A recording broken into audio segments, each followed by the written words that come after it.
భయం వలన అనేక మంది వారి యొక్క జీవితాలను ఈ లోకంలో నుంచి పోగొట్టుకోవాల్సిన పరిస్థితి.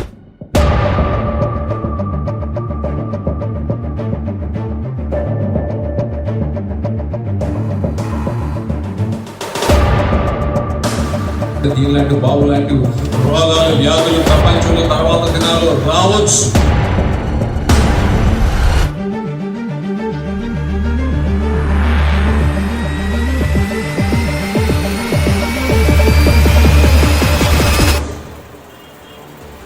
ఏది వచ్చినప్పటికీ కూడా భయము లేకుండా నువ్వు ఉండాలి.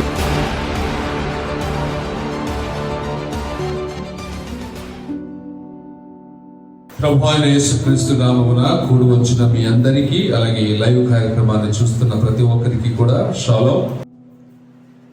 ఈరోజు ప్రత్యేకించి దేవుడు కొన్ని విషయాల్ని మనతో పంచుకోవడానికి ఆయన ఇష్టపడుతూ ఉన్నారు. వాక్యంలో నుంచి కొన్ని సంఘటనలను మనము జ్ఞాపకం చేసుకుందాం. ద్వితీయోపదేశకాండం 6వ అధ్యాయం మొదటి 2 వచనాలు మనం చదువుకున్నాం. ఈ చదవబడినటువంటి లేఖనాల్లో నుంచి ఉన్నటువంటి సంగతులను మనము నేర్చుకోవడానికి ముందుకు కొనసాగుదాం. ఈరోజు కరోనా అనేటువంటిది ప్రపంచంలో ఎంతో అలజడిని తీసుకుని వచ్చి కుటుంబాలను విచ్ఛిన్నం చేసి తల్లిదండ్రులను కోల్పోయినటువంటి చిన్న బిడ్డలు అయిపోయారు. తల్లిదండ్రులను పోషించేటటువంటి పోషకులుగా ఉన్నటువంటి కుటుంబాల్లో ఉన్నవారు చనిపోయారు. వృద్ధులు దిక్కుతోచని పరిస్థితుల్లో ఉన్నారు. చిన్నపిల్లలు అనాథలు అయిపోయారు. ఎన్నో కుటుంబాలు రోడ్డున పడిపోయినాయి. భయంకరమైనటువంటి పరిస్థితులు లోకమంతటిలో కూడా జరుగుతూ ఉన్నటువంటి, ముఖ్యంగా మన భారతదేశంలో భయంకరమైనటువంటి స్థితిగతులు జరుగుతూ ఉన్నప్పుడు అనేక మంది, ఎక్కువ శాతం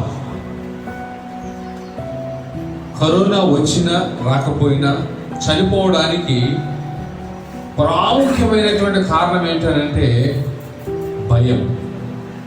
చెప్పండి, దేని వల్ల చనిపోయారు?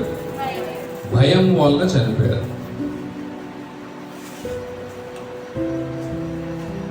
భయం వలన అనేక మంది వారి యొక్క జీవితాలను ఈ లోకంలో నుంచి పోగొట్టుకోవాల్సిన పరిస్థితి వచ్చింది. నేను మొన్న ఎప్పుడో న్యూస్ పేపర్ చదువుతున్నాను. చెన్నైలో కరోనా వస్తాదేమో అనేటువంటి భయంతో ఒక కుటుంబం అంతా సూసైడ్ చేసుకున్నాక, వాళ్ళకి రాలేదు కానీ కరోనా భయంతో వాళ్ళందరూ ఏం చేసుకున్నారని అంటే సూసైడ్ చేసుకున్నారు.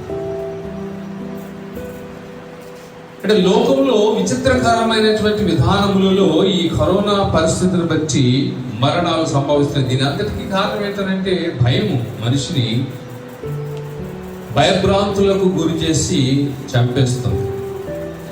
ఒక కరోనా అనేటువంటి దానితోనే కాదు, అనేకమైనటువంటి సమస్యలు మానవ జీవితంలోనికి ఏర్పడినప్పుడు ఆ సమస్యల వలయములో చిక్కుకున్నటువంటి మానవుడు భయముతో తన ప్రాణాన్ని పోగొట్టుకుంటున్నాడు. భయముతో అనారోగ్యం పాలైపోతున్నాడు. భయమును బట్టే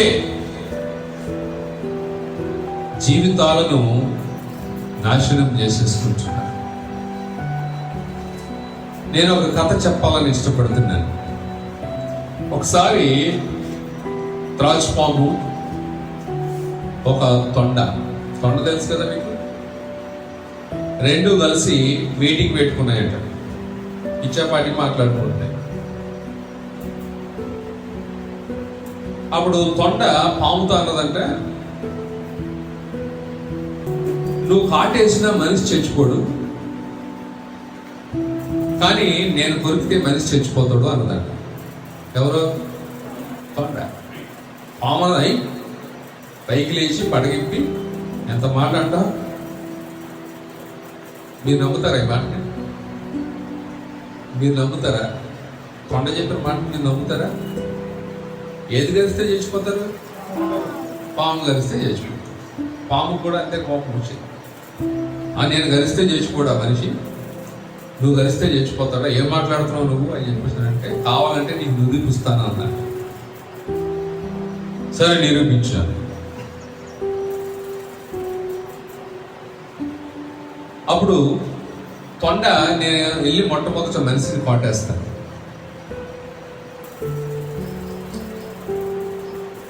అదేనా, నువ్వు ఆ మనిషి పాదాల్లో నుంచి పాపుకుంటూ ముందుకెళ్ళిపో అన్నదంట. ఎవరు? పాము. ముందు మొట్టమొదట ఏమన్నదనంటే, నువ్వు కాటే మొట్టమొదట ఎవరిని? మనిషి. ఫస్ట్ చాయిస్ నీకే ఇస్తాను. కాటేసి నువ్వు వెనక్కి వచ్చేసాయి. నేనేం చేస్తానంటే ఆ మనిషి ముందు నుంచి పరిగెట్టుకుని పారిపోతాడు. ఆ తర్వాత నేను కరుస్తాను, నువ్వు పాల్గొంటూ వెళ్ళిపో మనిషి ముందు నుంచి అని చెప్పిందంట. అర్థమైంది కదా మీకు? అర్థమైందా లేదా? రైట్. అలాగే అని చెప్పేసి అని రెండు ఒప్పందం పెట్టుకుని మొట్టమొదటి పాము పొలంలో పని చేసుకుంటున్న వ్యక్తి దగ్గరికి వెళ్ళి పాము కాటేసింది. ఏంటి ఏదో పుట్టిందని చెప్పేసి అతను ఎలా అనేటప్పటికీ అక్కడి నుంచి తొండ పరిగెత్తుకుని వెళ్తుంది. అనుకున్నాడు ఆ తొండ అని చెప్పేసి అని కాలేజీలో దురిపిసుకుని మన చేసుకోవడం మొదలుపెట్టాడు. కాసేపటి మళ్ళా రెండు వెనక్కి వచ్చి ఈసారి ఏం చేసిందంటే తొండ గరిచిందంట. ఏం తొండ గరిచిందని చెప్పేసి అని చెప్పి తొండ ఏం కుట్టిందని ఇలా వెనక్కి తిరిగి చూసుకున్నాడు. అక్కడి నుంచి పాము వెళ్ళిపోతుంది. ఏం వెళ్తుందండి? పాము వెళ్తుంది. కలిసింది ఎవరు? ఇప్పుడు తొండ. చూసింది ఏంది? పాము. వెంటనే అతను ఏం చేశాడనంటే ఆ పొలంలో కుప్పగూలిపోయి గిలగిలా కొట్టేసుకుని చచ్చిపోయాడు. మీకేం అర్థమైంది ఈ స్టోరీలో? మొట్టమొదట పామే కాటేసింది, కానీ అతను దేన్ని చూశాడు? తొండని చూశాడు. ఆ తొండే కదా అని చెప్పేసి అది పట్టించుకోలేదు. అంటే అప్పుడు అతనికి ఏం రాలేదు? భయం రాలేదు. తర్వాత తొండ గరిచింది, చూసింది పాముని. అప్పుడు ఏమొచ్చింది అతనికి?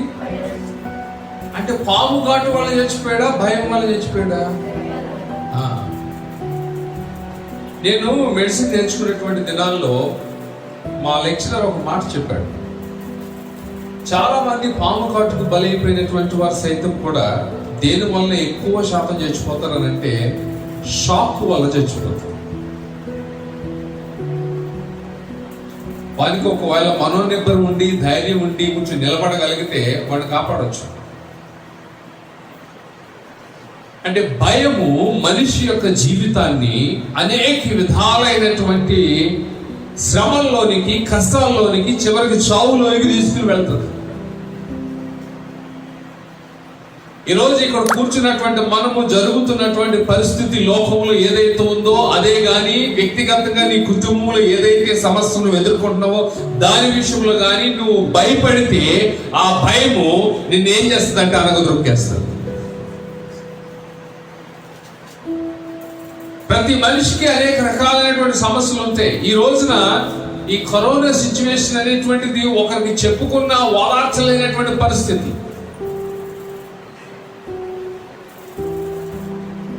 అందరూ కష్టకాలంలో ఉన్నారు. అయ్యా మాకు ఎలా ఉన్నదని అంటే వాళ్ళ ఇంట్లో అదే సమస్య, మాకు అలా అవుతుందని అంటే అవతలింట్లో అదే సమస్య. ప్రతి ఒక్కరు కూడా ఇదే సమస్యలు ఉండి ఒకరిని ఒకరు ఆదరించుకోలేకుండా ఎవరికి వారు వ్యక్తిగతంగా బాధపడేటటువంటి సిచ్యువేషన్ లో ఈ రోజు లోకం ఉంది. అలాంటి పరిస్థితుల్లో దేవుని వాక్యంలో నుంచి దేవుడు మనకి ఇస్తున్నటువంటి గొప్ప కృప ఏంటంటే విశ్వాసులుగా ఒక ధైర్యాన్ని ఇస్తున్నాడు, ఒక ఆదరణ ఇస్తున్నాడు, ఒక నెమ్మదిని ఇస్తున్నాడు, ఆయన ఓదార్పుని ఇస్తున్నాడు. లోకంలో ఎవ్వరూ ఇవ్వనటువంటి, ఎవరి దగ్గర దొరకనటువంటి గొప్ప కృపను ఆయన అనుగ్రహిస్తున్నాడు. దేవునికి స్తోత్రము కలుగును గాక. గట్టిగా చెప్పుదాం హల్లెలూయా. ఈరోజు చాలా మంది భయపడి సంఘాలను కూడా మానేస్తున్నారు. ఒకవేళ గవర్నమెంట్ ఆరాధనలు పెట్టొద్దు అని అంటే గవర్నమెంట్కి మనము విధేయత చూపించాలని వాక్యం చెబుతుంది కాబట్టి ఒకవేళ మనం అలాంటి సమయంలో మానేయచ్చు. గత కాలం అలాగ మానేసి లైవ్లో ప్రోగ్రామ్ ఇచ్చామా. ఇప్పుడు అటువంటి నియమం ఇక్కడ మన ఈ తెలంగాణ ప్రాంతంలో ఉన్నట్టు నాకైతే తెలియదు. కానీ చాలా మంది ఆరాధనలు పెట్టలేని పరిస్థితి, దానికి సమయం కూడా సహకరించినటువంటి పరిస్థితి. మొన్నటి వరకు 10 గంటల వరకు లాక్డౌన్ ఉంది కాబట్టి ఆ టయానికి విశ్వాసులు అనేటువంటి వారు రాలేనటువంటి పరిస్థితులు ఉన్నారు కాబట్టి చాలా మంది పెట్టలేదు. కానీ కొంతమంది ముందుగానే ముందు జాగ్రత్త కోసం ఏం చేశారంటే పెట్టడము మానేసినటువంటి పరిస్థితి. జాగ్రత్త మంచిదే, కానీ భయము మంచిది కాదు. భయముతో మనం ఏది కూడా చేయడానికి ప్రయత్నం చేయకూడదు. భయము అనేటువంటిది ఏదైనా ఉండవలసింది మన జీవితంలో ఉండాలని అంటే అది దేవుని విషయంలోనైనా భయము తప్ప మరొక భయం అనేటువంటిది మన జీవితంలో ఉండకూడదు. అందుకని ఇక్కడ ద్వితీయోపదేశకాండం 6వ అధ్యాయము మొదటి 2 వచనాలు ఏమంటారంటే, నీవును నీ కుమారుడును నీ కుమారుని కుమారుడును నీ దేవుడైన యెహోవాకు భయపడి. చూడండి ఇక్కడ ఏమని మాట్లాడుతున్నాడు, నీ దేవుడైన యెహోవాకు నువ్వు భయపడాలి. భయము వలన అనేక మంది దేవుని యొక్క వాక్యములో వారి యొక్క జీవితాలు, ఆత్మీయ జీవితము సర్వనాశనం చేసుకున్నటువంటి వారు ఉన్నారు. దేవుని కృపను పోగొట్టుకున్నటువంటి వారు ఉన్నారు. దేవుడు అనుగ్రహించిన తలాంతులను కోల్పోయినటువంటి వారు ఉన్నారు. శిక్షకు పాత్రులైనటువంటి వారు ఉన్నారు. భయము వలన ఉపయోగం ఏమీ కూడా లేదు. అర్థమైందండి. యేసు ప్రభువు ఒక దినాన్ని దోణిలో వెళ్తున్నారు. శిష్యులు కూడా ఉన్నారు. ఆయన బాగా టైర్డ్ అయిపోయి పండుకున్నాడు. ఆయన ఈలోగా గాలి తుఫాన్ వచ్చింది. బైబిల్లో ఉన్న మాట ఏంటో తెలుసా, ఆ సందర్భంలో ఆయన వెంబడి మరికొన్ని దోణులు కూడా వచ్చాయట. అంటే యేసు ప్రభు ఉన్న దోణి ఒకటే కాదు, యేసు ప్రభుతో పాటు ఇంకా కొన్ని దోణులు కూడా వచ్చాయి. తెలుగు బైబిల్లో ఉన్న మాట ఏంటంటే చాలా స్పష్టం, ఆయన ఉన్న దోణి మీద అలలు కొట్టినందున. అంటే రెస్టారెంట్ దోణులు సేఫ్ జోన్లో ఉన్నాయి. కానీ ఏ దోణికి వచ్చింది ప్రాబ్లం? యేసు ప్రభు ఉన్నటువంటి దోణి. సరే, తర్వాత ఏం జరిగింది? యేసు ప్రభు ఉన్న దోణిలో ఎవరున్నారు? శిష్యులు ఉన్నారు. యేసు ప్రభు పిలిస్తే వచ్చినటువంటి వారు, యేసు ప్రభు యొక్క అద్భుతాలను చూస్తున్నటువంటి వారు, యేసు ప్రభు ఖానా పెండ్లి విందులో చేసినటువంటి ఆ యొక్క వింతను చూసి ఆయన యందు విశ్వాసాన్ని ప్రారంభించినటువంటి వారు, యేసు ప్రభుతో తింటున్నారు, తిరుగుతున్నారు, పండుకుంటున్నారు, అన్నీ చేస్తున్నటువంటి వారు. మరి అటువంటి సమస్య వచ్చినప్పుడు ఇంకా చెప్పాల్సి వస్తే అసలు ఇటువంటి సిచ్యువేషన్ లో ఎలా తప్పించుకోవాలో తెలిసినటువంటి వారు వాళ్ళు. ఎందుకంటే సముద్రం యొక్క అలజడి, సముద్రం యొక్క పరిస్థితులు, సముద్రంలో ఇటువంటివి అయినా వచ్చినప్పుడు వాళ్ళు చేపలు పట్టుకునేటువంటి వారు కనుక వాళ్ళకి తెలుసు అన్ని టెక్నిక్స్ కూడా. బట్ స్టిల్ వాళ్ళు ఏం చేస్తున్నారంటే ఆయనను లేపుతున్నారు. ప్రభా, మేము నశించిపోతున్నాం, నీకు చెందలేదా? ఈరోజు చాలా సార్లు మన జీవితంలో ఇలాగే దేవుని దగ్గర మాట్లాడుతూ ఉంటాం. నీ గుడికి వస్తున్నావు, మందిరానికి వస్తున్నావు, ప్రార్థన చేస్తున్నావు, అన్ని సమర్పిస్తున్నావు, అయినప్పటికీ ఎందుకు మీకు కష్టాలు, ఎందుకు ఈ వ్యాధి, ఎందుకు ఈ బలహీనత, ఎందుకు ఈ సమస్యలు, ఎందుకు ఈ ఇబ్బందులు అని మనం చాలా సార్లు అడుగుతూ ఉంటుంటాం. నువ్వు మమ్మల్ని చూడట్లేదా? మమ్మల్ని పట్టించుకోవట్లేదా?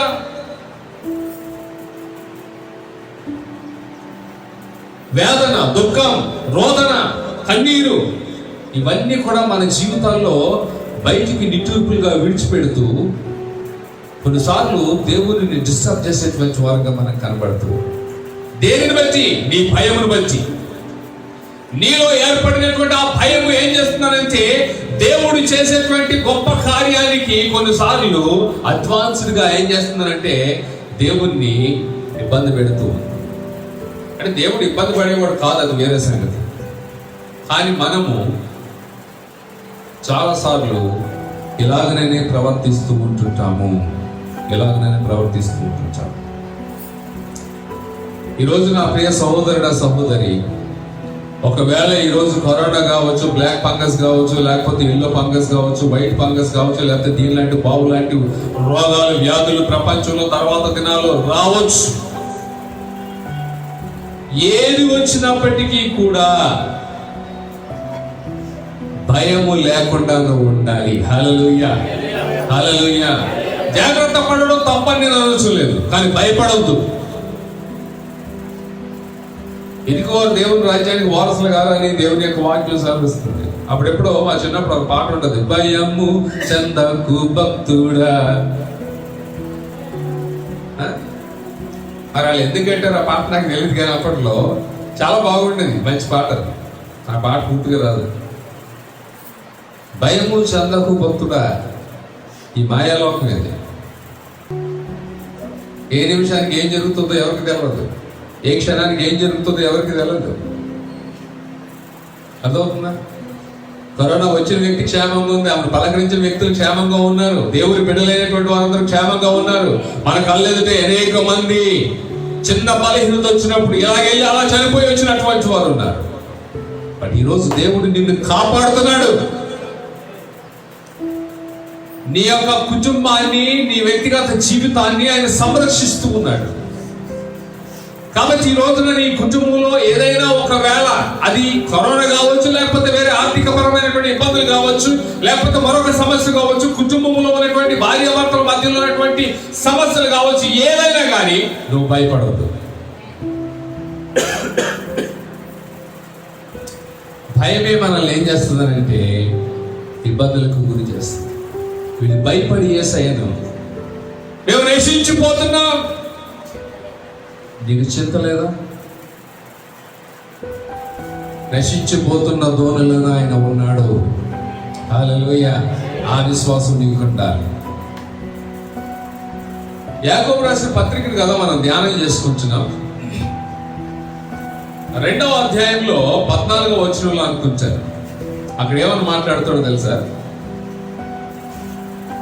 యాకోబు రాసినటువంటి పత్రిక 2వ అధ్యాయం 14వ వచనం చదవండి ఒకసారి. నా సహోదరులారా, క్రియలు లేనప్పుడు ఎవడైనను తనకు విశ్వాసము కలదని చెప్పిన యెడల ఏమి ప్రయోజనము? అట్టి విశ్వాసం అతనిని రక్షింపగలదా? చూసారా అండి, ఇక్కడ ఏమని మాట్లాడుతున్నాడు? క్రియలు లేనటువంటి విశ్వాసం మృతం అని వాక్యం చెప్తుంది. నీకు విశ్వాసం ఉన్నదని చెప్పుకొని క్రియలు లేకపోతే, అరే అద్భుతాలు చేసేటువంటి వాడు నా ధోనిలో ఉన్నాడు, ఆశ్చర్య కార్యాలు చేసేటువంటి వాడు నా ధోనిలో ఉన్నాడు అనే విశ్వాసం లేకుండా దేవుడి దగ్గర మనము ఆందోళనతో, బాధతో, వేదనతో ఏం చేస్తామంటే ప్రార్థనలు చేస్తూ ఉంటుంటాం. నేను అంటాను, నీ తోలులో ఆయన ఉన్నాడు. హల్లెలూయా. ఆయనకి సమస్తము తెలుసు, ఎప్పుడు ఏం చేయాలో తెలుసు. భయపడద్దు. భయం వలన మన జీవితాలు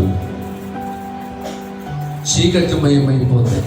చీకటిలో ఉన్నటువంటి వారు ఏమవుతారంటే భయము చెందుతారు. ఎవరు భయం చెందుతారండి? చెప్పండి. చీకటిలో ఉన్నటువంటి వారు. ఇప్పుడు వెలుగుంది, ఎవరికైనా భయం వేస్తుందా? చెప్పండి, ఎవరికైనా భయం వేస్తుందా? ఎవరో పక్కన దయ్యం ఉందనంటే వెళ్ళిపోతాయి. ఎందుకు? వెలుగుందిగా.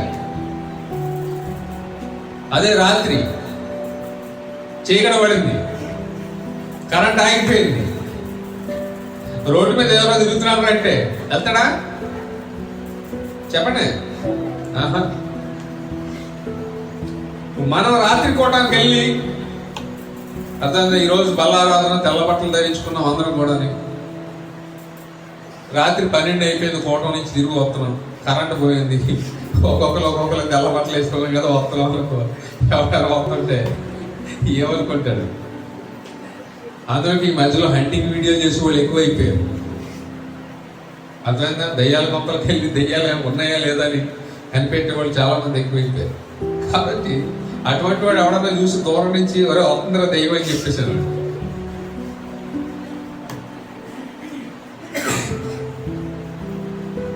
కనుక ఒక వ్యక్తి యొక్క జీవితంలో ఏర్పడేటటువంటి సమస్యల వలయానికి ఆ వ్యక్తి భయపడితే ప్రమాదంలో పడతాడు. కానీ ఆ వ్యక్తి చెప్పవలసింది ఏంటంటే, నా దోణిలో యేసు ఉన్నాడు. హల్లెలూయా, హల్లెలూయా. క్రిస్మస్ టైంలో జ్ఞాపకం చేసుకుంటారు గొర్రెల కాపరులు రాత్రి వేళ పొలములో తమ మందను కాచుకుని చుట్టగా. వాళ్ళు మందను కాచుకుంటున్నారండి, మంటను కాదు. మనకి డ్రామాలో ఏం చూపిస్తారంటే వాళ్ళు ఏదో మంట వేసుకుని కాచుకుంటున్నాడు చూపిస్తారు. అది కరెక్ట్ కాదు. పొలంలో మందను కాచుకుంటున్నారు. ఆ టైంలో ఒక దూత అక్కడికి వచ్చినప్పుడు, గొప్ప ప్రకాశమానం వచ్చినప్పుడు వాళ్ళు ఏమయ్యారు చెప్పండి? ఎందుకు భయపడ్డారు? చీకటిలో ఉన్నారు కాబట్టి వెలుగును చూసి భయపడ్డారు.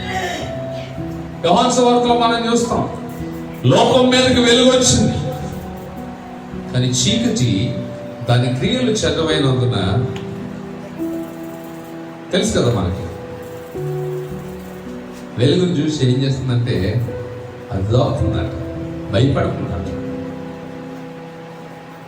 కాబట్టి భయం నిన్ను ఎక్కడికి తీసుకుని వెళ్తుందనంటే చీకట్లోకి తీసుకుని వెళ్ళిపోతుంది. ఆదాము అవ్వలతో దేవుడు ప్రతిరోజు కూడా మాట్లాడాడు. సాయం వేళ ఆయన అక్కడికి వచ్చి చక్కగా ఆదాము అవ్వలతో పిచ్చపాటి మాట్లాడుకుని వెళ్తున్నాడు. బట్ ఒక ఫైన్ డే దేవుడు వచ్చాడు ఆదాము అవ్వల బాల. ఆదామా ఎక్కడున్నావు అని అంటే, ఎక్కడున్నాడండి? చెట్టు చోటలో. భయం ఎలా వచ్చింది? ఆదాము సాతాను యొక్క ప్రేరేపణ, సాతాను చెప్పినటువంటి మాట వినటం వల్ల.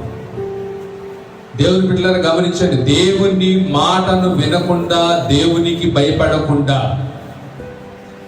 నీవు ఒకవేళ నీ చెవిని సాతానుకు గనక అప్పచెప్పినట్లయితే, సాతాను యొక్క స్వరాన్ని గనక నువ్వు విన్నట్లయితే నీ జీవితము అధోగతి పాలైపోతుంది. కష్టపడకుండా ప్రతి దినము ఏది కావలసి అది తినగలిగినటువంటి ఆదాము అవ్వలు వారి జీవితంలో ఏర్పడినటువంటి ఆ భయానికి కారణమైనటువంటి సాతాను యొక్క ప్రేరేపణ, అతని యొక్క మాట వినునందున చెమట ఊడ్చి, చెప్పండి, కష్టపడి వారు సంపాదించుకోవాల్సిన పరిస్థితి వచ్చింది. అందుకే చెప్పిన మాట సంఘములో దేవుని సేవకులు దేవుని వాక్యం సెలవిస్తున్నప్పుడు విశ్వాసులు అనబడేటటువంటి పిల్లలు వినాలి. అలాగే కుటుంబంలో తల్లిదండ్రులు చెప్పేటువంటి మాట పిల్లలు వినాలి. లేకపోతే ఆ టైం బాగానే ఉంటది, కన్నులకు ఇంపుగా ఉంటది, అదంటది ఆ తింటే మీరు చావనే చావరు, ఎంత మృదువుగా ఉంటుందో ఆ మాట. దేవుడు ప్రతిరోజు వచ్చి మాట్లాడుతున్న మాటలు వెక్కసమైనవి. బోరుకు వచ్చింది వాళ్ళకి, కొత్త మాట వినబడింది, కొత్త స్వరం వినబడింది. వాళ్ళకి అది చాలా బాగా నచ్చింది. చాలాసార్లు ఇంట్లో తల్లిదండ్రులు చెప్పేటువంటి మాటలు చాలా మందికి రుచించవు.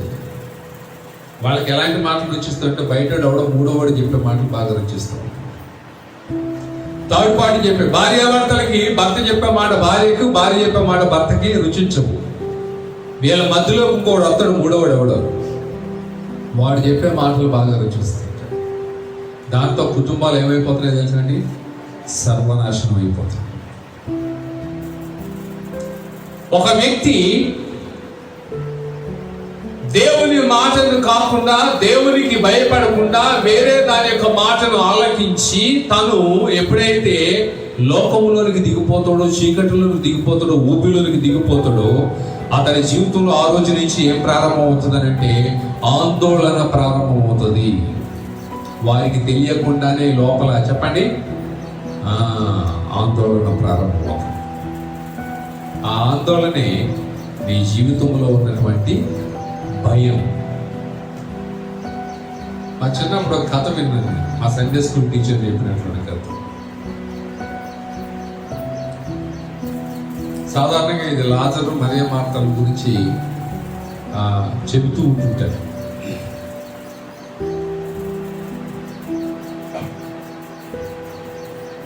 లాజరు ఉన్నాడు కదా, లాజరు అంటే మన లాజరు కాదు, అక్కడ లాజరు. నా పేరు కూడా వదిలేద్దాం. ఇద్దరు అక్కలు ఒక తమ్ముడు ఉన్నారు. వాళ్ళ ఇంట్లో కోళ్ళు పెంచేవారు. కోళ్ళు సాయంత్రం అయ్యేటప్పటికి ఎవరైనా తమ్ముడు వెళ్ళి కోళ్ళన్నింటినీ పిలిచి, ఆ కోళ్ళ కూడా ఉంటుంది కదా మనకు ఊర్లో ఇలా ఉంటుంది, అది గంపలాగా, అది వేసి అన్నారు. వాడు ఆటల్లో ఏం చేశాడనంటే ఆ కోళ్ళన్నింటినీ పిలిచి గంపేసేటప్పుడు అందులో ఒక కోడి చేసాడు. ఆ కంగారు ఆ గంప కింద పడి ఈ అక్కలిద్దరు కూడా ఏం చేశారో కోడి చెప్పేసాను, మా అమ్మ నాన్న వచ్చేటప్పుడు చెప్తానంటే వాడు కాళ్ళ మీద పడి వద్దు చెప్పక కొట్టేస్తాను అని చెప్పేసి బతుకున్నాడు అనుకుంటే, సరే ఈసారి మేము ఏం చెప్తే చేయాలని చెప్పేసి సరే అక్క. ఇప్పుడు ఆడి చేత వెట్టి జాగ్రత్తలన్నీ చేయించుకుంటున్నారు. ఆడు ఎప్పుడైనా చేయనంటే కోడి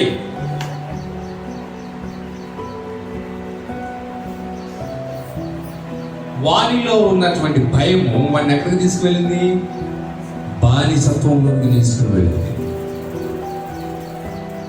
ఆ భయముతో ఆ వ్యక్తి ఏది పెడితే అది చేశాడు. వాళ్ళు ఏం చెప్తే అది చేశాడు ఏడ్చుకుంటూ. కానీ ఒక రోజు ధైర్యం తెచ్చుకున్నాడు. ఎంతకాలం నాకు ఈ బానిస బ్రతుకు, అమ్మ నాన్న దగ్గరికి వెళ్ళాడు. మొన్న మీరు ఊరు వెళ్ళినప్పుడు నేను కోళ్ళు కప్పెడుతుండగా గంప కింద పడి కోడి చచ్చిపోయింది అని తల్లిదండ్రులు చెప్పేశాడు. సరే చచ్చిపోతే చచ్చిపోయిందిలే, నెక్స్ట్ జాగ్రత్తగా చూసుకో అని చెప్పేసి తల్లిదండ్రులు వాడిని చెప్పి వదిలేశారు. ఇప్పుడు ఏమైపోయిందని వాడికి ఫ్రీ. ఈ సంగతి ఎవరికి తెలీదు, నాకే తెలియదు. అక్క వెళ్తుంది, రా రా అజయ్ అంటే ఎందుకు చేయాలి? ఇప్పుడు ఏమొచ్చింది చెప్పండి, ధైర్యం. దేవునికి స్తోత్రం కలుగును గాక. హల్లెలూయా హల్లెలూయా హల్లెలూయా. సాతానుడు నీ ముందుకొచ్చి నువ్వు ఇది అని చెబుతాడు. నీ జీవితం ఇది, నీ పరిస్థితి ఇది, నీ స్థితి ఇది అని చెప్తాడు. నువ్వు చేయవలసింది ఏంటంటే ఆ పోరా, ఆల్రెడీ మా దేవుడికి అంతా తెలుసు, నేను నమ్ముకున్న నా దేవునికి అంతా తెలుసు, ఆయన నా ధోనిలో ఉన్నాడు. ఇమ్మానుయేలు అను దేవుడు నాకు తోడుగా ఉన్నాడు. భయము లేదు, దిగులు లేదు జీవిత యాత్రలో, భయము లేదు, దిగులు లేదు జీవిత యాత్రలో. యేసు ప్రభు మనతో నుండ భయము లేదయ్యా, యేసు ప్రభు మనతో నుండ భయము లేదయ్యా. హల్లెలూయా హల్లెలూయా హల్లెలూయా హల్లెలూయా. ఇవన్నీ మా సండే స్కూల్లో నేర్పించిన మాటలు అప్పుడప్పుడు జ్ఞాపకం వస్తుంది. గాలి తుఫాను రేగి అలలు పొంగిన, విశ్వాస నావ మునిగిపోసాగిన, సముద్రము పొంగిపోలిన యేసు ప్రభు నాతోనుండ ఆయన. ఈరోజు ఏ అలలు నిన్ను కొడుతున్నాయో, ఏ సముద్రంలో నువ్వు మునిగిపోతున్నట్టుగా నువ్వు ఉన్నావు, ఏ పరిస్థితులు నిన్ను ముంచేస్తున్నాయో,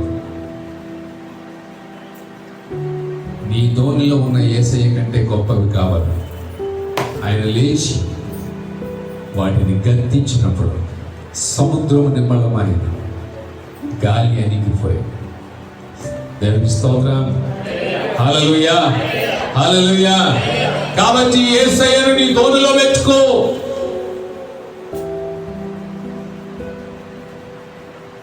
భయపడకుండా నువ్వు నీ ప్రయాణాన్ని కొనసాగించు. ఏదొచ్చినా కానీ ఆయనకంటే గొప్పది ఏది కాదు. ఆయనకంటే గొప్పది ఏది కాదు.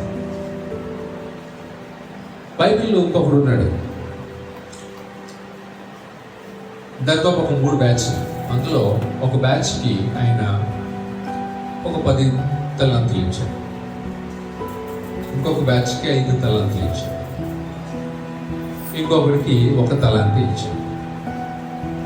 చాలాసార్లు దేవుడు అన్యాయస్తుడు, ఒకటికి 10, ఒకటికి 5, ఒకటి ఇచ్చాడు అనుకుంటాం. సంఘంలో కూడా చాలాసార్లు పాస్టర్ గారు కానీ లేకపోతే మిగిలిన వాళ్ళు కానీ ఎవరికైనా ఏదైనా పనులు చెప్పినప్పుడు కాల్కులేట్ చేసుకుంటారు. వాళ్ళకి ఆ పని చెప్పాడు, మాకు ఈ పని చెప్పాడు,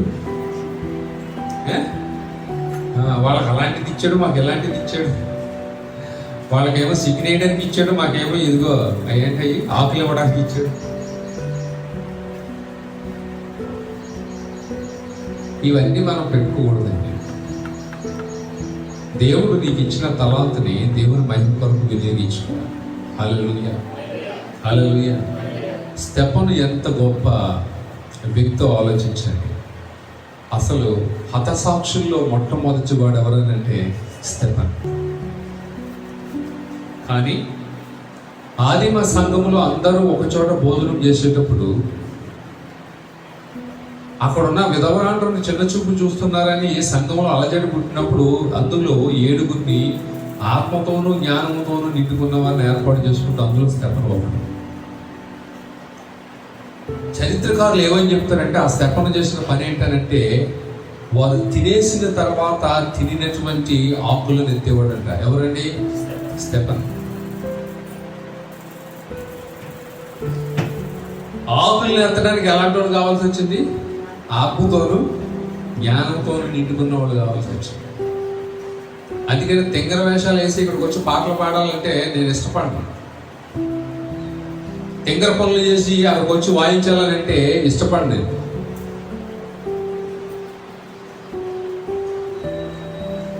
దేవుని మందిరంలో మనం వాడబడేటప్పుడు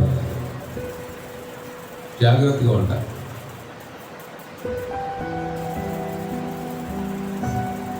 సంఘంలో ఎవరికి ఏ తలాంతు ఉందో వాళ్ళకి ఆ పనిని అప్పగించినప్పుడు బాధ్యతతో వారు ఆ పనిని జరిగించాలి.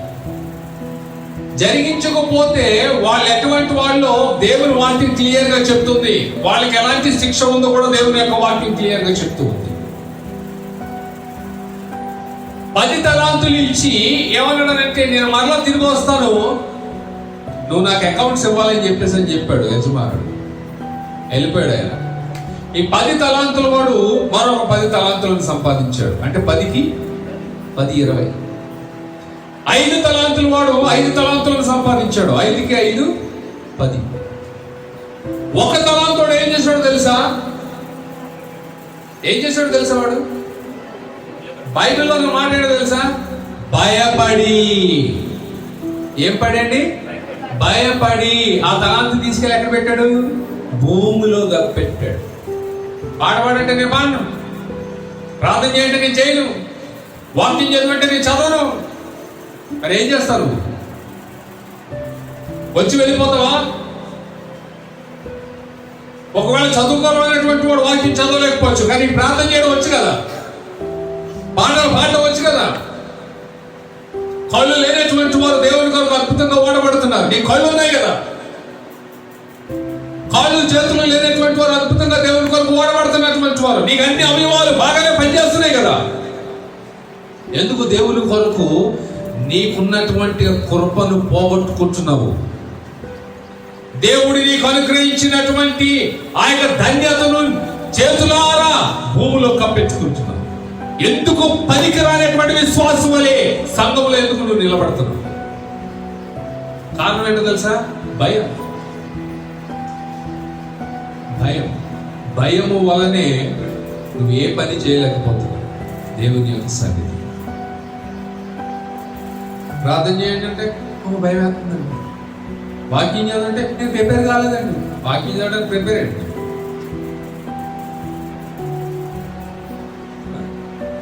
ఇక్కడ నడిపించేటువంటి వ్యక్తి ఒక వ్యక్తిని పిలుస్తాడు, ఆ వ్యక్తి మళ్ళా వచ్చి వెళ్ళిపోతాడు. మళ్ళీ ఇంకో వ్యక్తికి అప్పచెప్పాలి. ఓ వ్యక్తి ప్రార్థన చేయండి అంటే ఆ వ్యక్తి ప్రార్థన చేయరు, మళ్ళీ ఇంకో వ్యక్తికి అప్పచెప్పాలి. ఎందుకలా జరుగుతుంది? ఏమైపోయింది నీకు? లోపల భయం. నీకు చెప్పండి ఏమున్నది? భయం. ఆ భయమును బట్టి ఆ వ్యక్తి ఏం చేశాడంటే భూములుగా పెట్టేసాడు. తర్వాత యజమానుడు వచ్చాడు, 10 వాడిని పిలిచాడు, వాడు 20 తీసుకొచ్చి యజమానికి ఇచ్చాడు. 5 వాడిని పిలిచాడు, వాడు 10 తీసుకొచ్చి యజమానికి ఇచ్చాడు. 1కి ఇచ్చినాడు వచ్చాడు. వాడు అంటాడు మాకు తెలియదని, చేసిందే పనికి మాలిన పని. మళ్ళా తెలివి నేర్పిస్తున్నాడు. ఇది ఒకవేళ వ్యాపారంలో పెడితే దెబ్బతింటాదేమోనని నేను మళ్ళా మీరు వచ్చినప్పుడు జాగ్రత్తగా నేను ఎంతో గొప్ప చెప్పండి నమ్మకస్తుణ్ణి అన్నట్టుగా అనిపించుకోవడానికి జాగ్రత్తగా దాచిపెట్టాను. యజమానుడికి అది కాదు కావాల్సింది, లాభం కావాలి.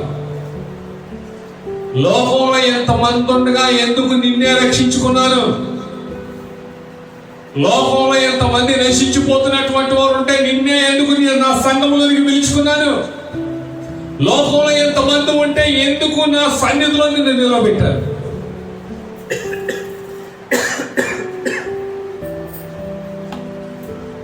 దేవుడు ప్రశ్నిస్తున్నాడు. నాకు చేత కదా, నీ వల్ల నాకు లాభం ఏంటి? నీ వల్ల నాకు ఉపయోగం ఏంటి? ఎన్ని సంవత్సరాలు అయింది నువ్వు రక్షించబడి? ఎన్ని సంవత్సరాలు అయింది నువ్వు మందిరానికి రావడం మొదలుపెట్టి? ఎన్ని సంవత్సరాలు అయింది నువ్వు దేవుని బిడ్డగా జీవించడం ప్రారంభించి? ఎన్ని సంవత్సరాలు అయింది నువ్వు క్రైస్తవుడిగా నిలవబడి? అప్పటి నుంచి ఇప్పటి వరకు నీ విషయంలో నాకు ఇంచైన లాభము ఉందా?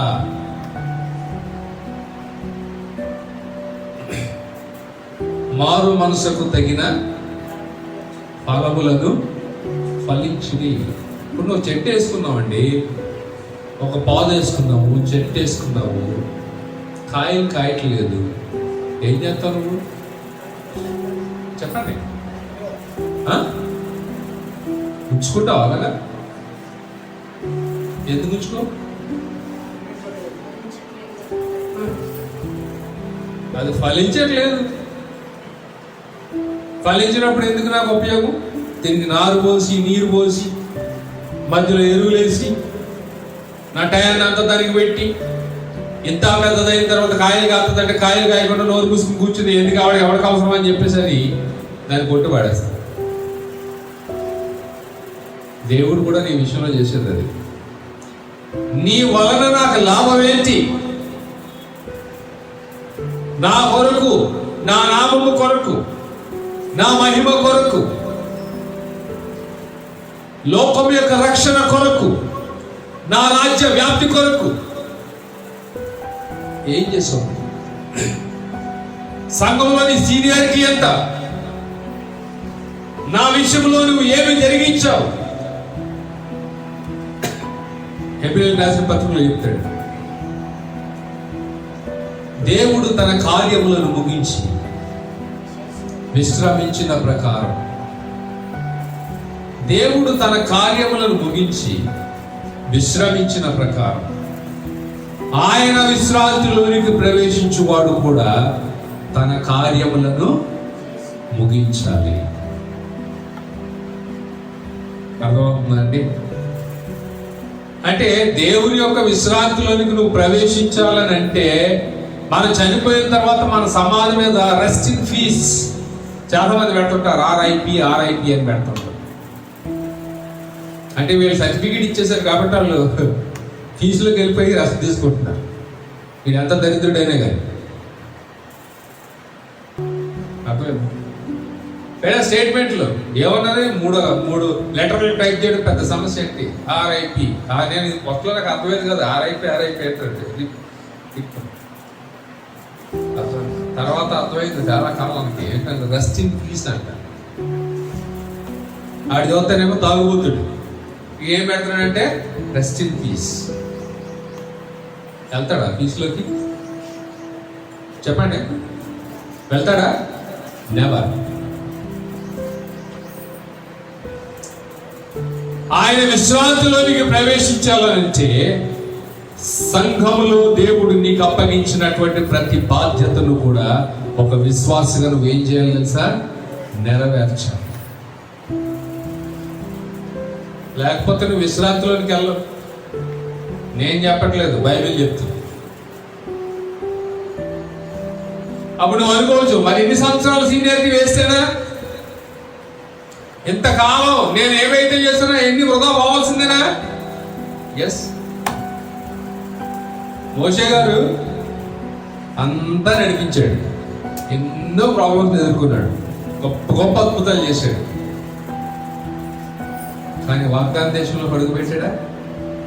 చెప్పండి, పెట్టాడా? ఆ యవనస్తుడు 99% అన్నీ చేశాడు. నిత్య జీవానికి వారసున్న వాళ్ళనుకుని ప్రతీది చేశాడు. కానీ 1% దగ్గర, ఒక్క విషయంలో చేశాడు. నీకు ఇంకా ఒక్కటి కుదరదు. విడిచిపెట్టాడు, దాన్ని కోల్పోయాడు నుంచి జీవితాన్ని. ఆఖరి మెట్ట దగ్గర పడిపోతావేమో, జాగ్రత్త.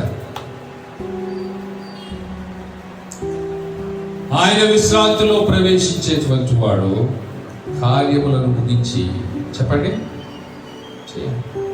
దేవునికి కావాల్సింది లాభం.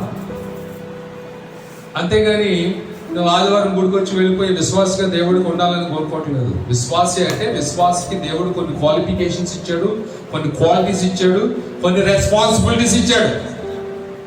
అవన్నిటినీ నువ్వు నెరవేరిస్తేనే నువ్వు విశ్వాసివి. అఫ్ కోర్స్ నువ్వు ఉద్యోగమే చేయి, వ్యాపారమే చేయి, లేకపోతే ఏమనే చేయి, but the rest of the time అంతా కూడా నువ్వు చేయవలసిన పని ఏంటంటే దేవుని కొరకు చేయవలసింది చెయ్యాలంతే. అందువల్ల దేవుని సంగమా, దేవుని బిడ్డలారా, మనము తలాంతులను భూములు కప్పెట్టద్దు, భయపడి కప్పెట్టద్దు. నువ్వు కప్పెడితే నేను పొద్దున్న ప్రభు అడుగుతాడు, నీకు బదులు నేను ఇంకొకటి రక్షించుకుంటే బాగుండేదేమో, నీ కుటుంబానికి బదులు నేను ఇంకో కుటుంబాన్ని రక్షించుకుంటే బాగుండేదేమో అని దేవుడు మాట్లాడతాడు. అందువల్ల లోకములో ఉన్నటువంటి వాటికి భయపడక, నీ ప్రాణాన్ని తీసుకునేటువంటి వాడికి భయపడక, నీ ప్రాణమును తర్వాత నీ చెప్పండి ఆత్మను కాపాడేటటువంటి వాడు. అతన్ని శరీరాన్ని చాలా మంది చంపేయచ్చు, శరీరానికి హింసలు రావచ్చు, కానీ నీ ఆత్మను కాపాడేటటువంటి వాడు ఎవరండి? చెప్పండి, దేవుడు. హల్లెలూయా. నా దీపమును వెలిగించువాడు నా చీకటిని వెలుగుగా చేయును. నా దీపమును వెలిగించువాడు నా చీకటిని వెలుగుగా చేయును. తెల్లరాజుల నుండి బలమైన చేతితో, తెల్లరాజుల నుండి బలమైన చేతితో వెలుబల చేర్చిన బలమైన దేవా, యెహోవా నా బలమా, యథార్థమైనది నీ మార్గం, పరిపూర్ణమైనది నీ మార్గం. యెహోవా నా దీపమును. నరుని ఆత్మ యెహోవా పెట్టినటువంటి దీపం. ఈ దీపమును వెలిగించేటువంటి వాడు ఆయన. ఆయనకు భయపడాలి. ఎవరికి భయపడాలంటే మనం దేవునికి భయపడాలి. వీటికి కాదు నువ్వు భయపడవలసింది. హెబ్రీ పత్రిక 2వ అధ్యాయం 14వ వచనం కనుక మనం చూసినట్లయితే, హెబ్రీ పత్రిక 2వ అధ్యాయం 14వ వచనం ఈ మాట చెప్పినది ముగిస్తుంది. కాబట్టి ఆ పిల్లలు రక్త మాంసములు గల వారైనందున ఆ ప్రకారమే మరణం యొక్క బలము గల వారిని అనగా అపవాదిని మరణము ద్వారా నశింపచేయుటకును జీవిత కాలమంతయు ఏ భయము చేత?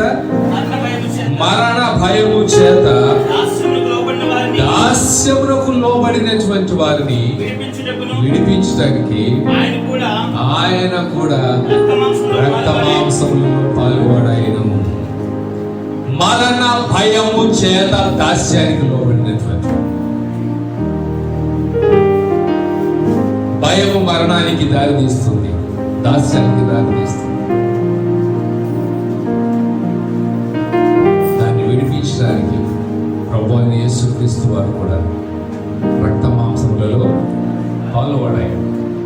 ఏ రక్త మాంసములో అయితే భయం అనేటువంటిది తాండవిస్తూ ఉందో, ఏ రక్త మాంసములో అయితే భయం అనేటువంటిది దాక్కుని ఉందో, ఏ రక్త మాంసములో అయితే భయం అనేటువంటిది అది బయటికి చొచ్చుకుని వస్తూ ఉందో, ఆ రక్త మాంసములలో ధైర్యం నింపడానికి ఆయన కూడా రక్త మాంసములు గలవాడిగా ఈ భూమి మీదకి వచ్చాడు.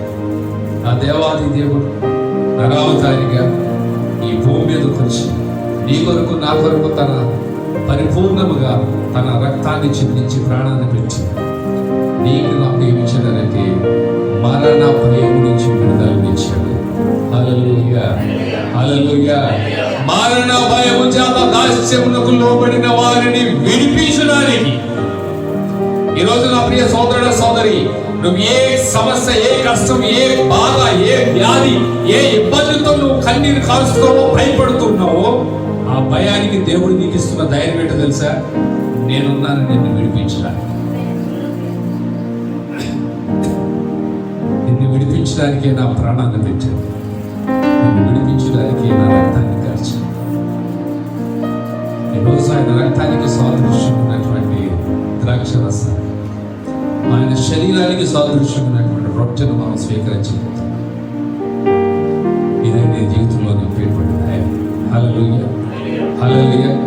కాబట్టి భయపడితే ఆ భయం నిన్ను దాస్యములోనికి, అనారోగ్యములోనికి, సమస్యల్లోనికి, చివరికి ప్రాణాన్ని కూడా కోల్పోయేటువంటి ప్రమాదంలోనికి తీసుకున్నాడు.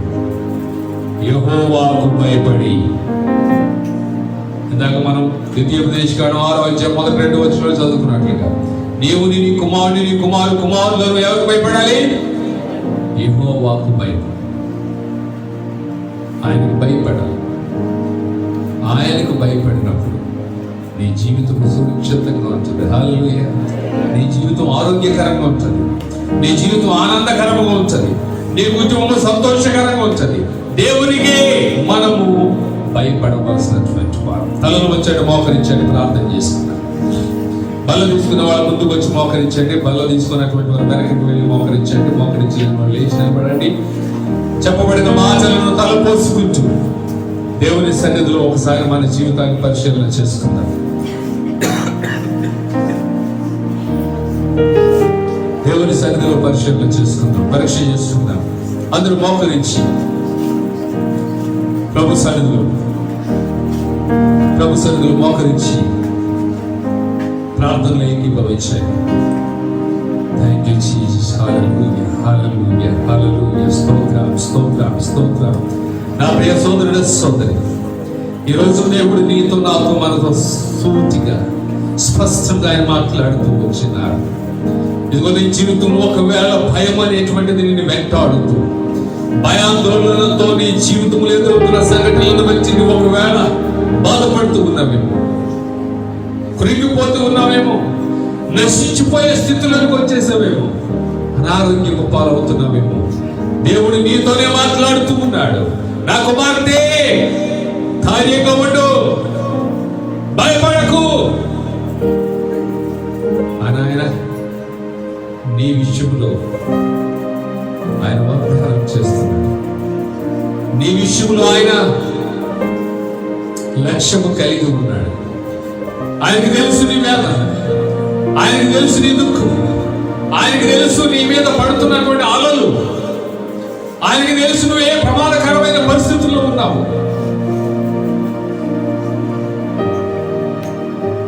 కానీ వాక్యం ఏం చెప్తుందంటే, దేనిని గురించి చింతపడబడు కానీ ప్రతి విషయంలో కృతజ్ఞతాస్తుతులు చెల్లిస్తూ హృదయపూర్వకంగా మీ మనవులు ఆయనకి తెలియజేసినప్పుడు సమస్త జ్ఞానానికి మించినటువంటి ఆయన సమాధానం మీ హృదయాలకి, తలంపులకి కావలిగా ఉంటుందని దేవుని యొక్క వాక్యంలో పిలుపులు గల పత్రికలు మనం చూసాం. ఈరోజు నా సోదరుడి దేనికి భయపడదు, దేనికి భయపడదు, దేనికి భయపడదు. ఎర్ర సముద్రం ఎదురొచ్చిన, యోర్దాను ఎదురొచ్చిన, ఎరుకో ఎదురొచ్చిన నువ్వు భయపడవలసినటువంటి అవసరం లేదు. విజయం మనదే, యుద్ధం యెహోవాదే. నీకు నాకు ఉండవలసిందల్లా ఒకటే, క్రియలు కలిగిన విశ్వాసం. యేసును అంగీకరించానని చెప్పుకుని అవిశ్వాసముతో జీవించవద్దు, విశ్వాసముతో కొనసాగు. ఓ thank you Jesus, hallelujah. Praise the Lord. Thank you Jesus, thank you Lord, thank you master. ప్రతి ఒక్కరూ ఎలుగైతే ప్రార్థన చేద్దామండి. ఎందుకో పరిశుద్ధాత్మని ప్రేరేపిస్తున్నాడు. అందరూ ఈరోజు నీకు ఏ సమస్య ఉందో, ఏ అలలు నీ మీద పడుతున్నాయి, ఏ కష్టంలో ఉన్నావో, ఏ కష్టాన్ని బట్టి నువ్వు దుఃఖిస్తున్నావో, వేదన చెందుతున్నావో, రోధిస్తున్నావో, భయపడుతున్నావో, దేవుని సన్నిధిలో పెట్టి, దేవుని సన్నిధిలో ఇప్పుడు పెట్టి, ఇదిగో ఆయన ఈ క్షణంలోనే నీకు ఆయన గొప్ప ధైర్యాన్ని ఇవ్వబోతున్నాడు. ఈ క్షణంలో ఆయన గొప్ప నిరీక్షణ ఇవ్వబోతున్నాడు. ఈ క్షణంలో ఆయన నీ యొక్క జీవితంలో ఒక గొప్ప కార్యం జరిగించిపోతూ ఉన్నాడు. ఇంకో దేవుని యొక్క ఆత్మ సేవకులను ప్రేరేపించి మాట్లాడుతూ ఉన్నది. ఎవరికి ఏ సమస్య వచ్చినా, ఏ కష్టం వచ్చినా ఈ సభలో దేవుని దగ్గర పెంచు, మొరపెంచు, కన్నీరు కార్చు, దేవుని సన్నిధిలో మొరపెంచు.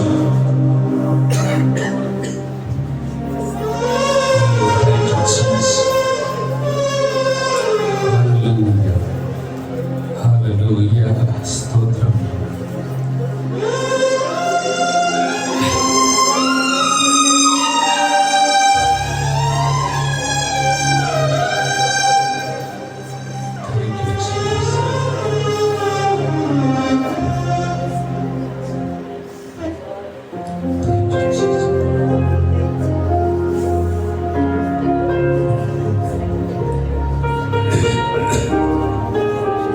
నీ మూర్ఖులు ఆయన వింటున్నాడు, నీ మొరను ఆయన వింటున్నాడు, నీ కన్నీటిని ఆయన చూస్తున్నాడు,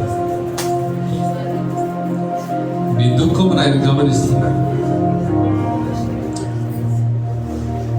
బయట నువ్వు దిగులు చెందే కంటే దేవుని సన్నిధిలో కన్నీరు కార్చు, దేవుని సన్నిధిలో మార్పించు.